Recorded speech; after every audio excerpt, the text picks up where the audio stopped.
Welcome back, y'all. Self-relationship building part 2. Along with watching how you talk to yourself, watch how you treat yourself. The golden rule is treat others how you would want to be treated. So apply that to yourself. How would you want to be treated? Treat yourself that way. And that could also go into this next tip, which is to implement self-care. Everybody has an inner gas tank inside of them, and if it's on E, you gotta fill it back up. We can't always depend on other people to do things for us. We just gotta start doing them ourselves. So, what's the things that you enjoy doing? What fills your cup? What brings joy to your heart? Relaxing things that you could do to center yourself, to get ready to take on whatever life has to bring in, all the demands that you have to meet. And if you're not sure what those things are quite yet, ask yourself. You could take time to reflect and journal about it. That's a part of self-care too, journaling. All kinds of things in self-care. It doesn't have to be go to a spa, get a massage, pay this, pay that. It doesn't have to be any of that, right? Just think about the things that you love to do and implement that self-care. Is so important. When you are building a relationship with somebody else, part of getting to know them and building trust and all of that is to spend time with them. Spend time with yourself, What's the favorite thing you love to do by yourself, without your kids, without your man, your woman, whoever, your mom, your dad? What is the thing that you absolutely love doing that you like to do by yourself? That was a tip, and I think I forgot to say that was a tip.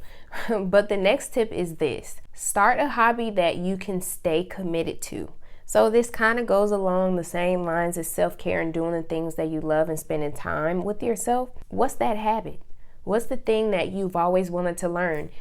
Do you want to learn a new language? Do you want to learn a new sport? Do you want to coach something or lead something? Start a group. You want to learn to cook better. Whatever the hobby is that you want to learn, find a way to implement those new hobbies into your life regularly, whether that be daily, weekly, hourly, monthly, whatever. But start to implement those hobbies. And the main thing about that is being committed to it. Because if you think about, let's say you have a friend, somebody that there's a 99% chance that they're gonna flake on whatever plans that you make with them. Can you trust that they will fulfill whatever it is that they said that they would?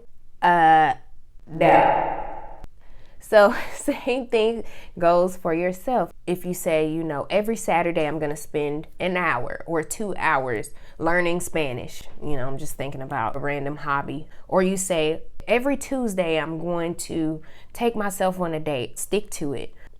Just build that relationship with yourself. It's important to trust your own self, Trust is important in any relationship, and really if you don't have trust, you don't have anything. So you've got to develop that trustworthy relationship so that you can have a good relationship with yourself. So the fifth and final tip is to self-develop. Find ways to grow and develop in some capacity. One thing about confidence and self-love and things like that, you get more confidence when you learn something new or you learn how to do something better.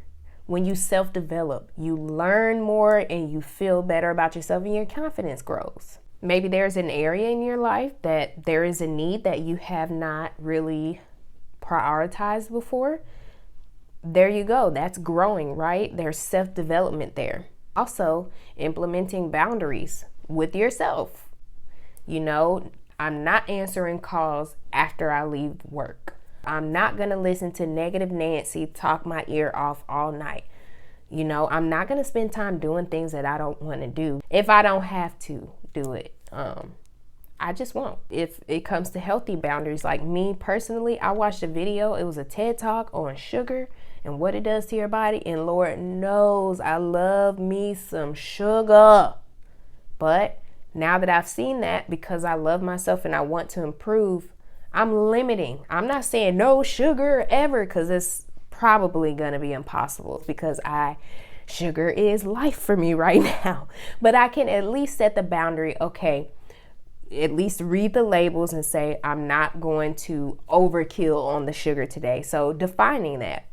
1 cookie today. That plays into our relationships with ourselves. If you know it's not healthy for you and you really take that into consideration and you really let that sink in, then you start to make changes, little or big.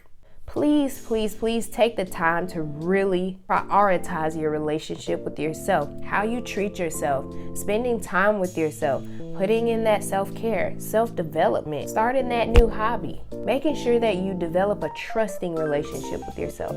Do what's right for your sanity, your peace, health, for your mental health, all of those things. Do what's right for you. I didn't say do what you want to do.